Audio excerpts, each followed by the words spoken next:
Donald Trump is going to be the next president of the United States of America. That could have been the first sentence of It Can't Happen Here, a novel published in 1935 by American author Sinclair Lewis.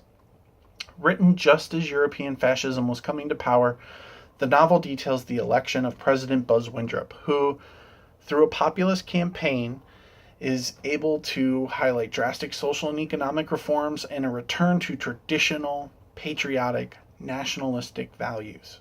He rose to power and created violent racial and ideological divisions in an effort to maybe make America great again.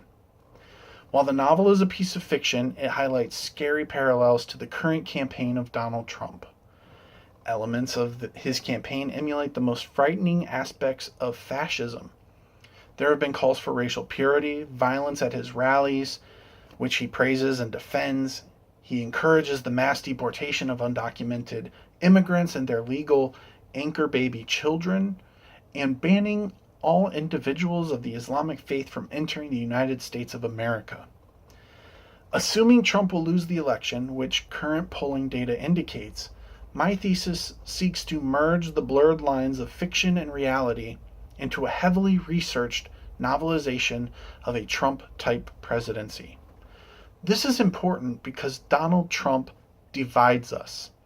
Every time he delivers a speech, he creates an us versus them narrative. Immigrants are dangerous, even though they commit less crime on average than natural-born citizens. All Muslims are dangerous, but less than 1/2% of Muslims can be considered Islamic terrorists. Indonesia, the most populous Muslim-majority country on the planet, elected their first female president in 2001. Pakistan, the second most populous Muslim-majority nation on the planet, elected their first female prime minister in 1988. But Trump's biting rhetoric towards Muslims, which includes killing friends and family of suspected terrorists, a war crime, ignores several facts, including that these countries broke glass ceilings decades before the United States of America. Donald Trump has called women pigs, dogs, slobs, disgusting animals, and when questioned on his misogyny, he claimed Megyn Kelly was upset because she was bleeding out of her whatever.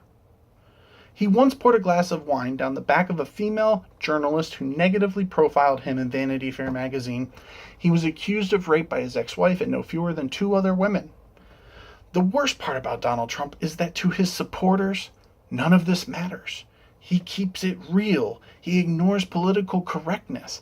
But when the facts don't matter, and when the actions of a dangerous demagogue are ignored, violence is encouraged, praised, and defended, we must assume that the worst can happen here.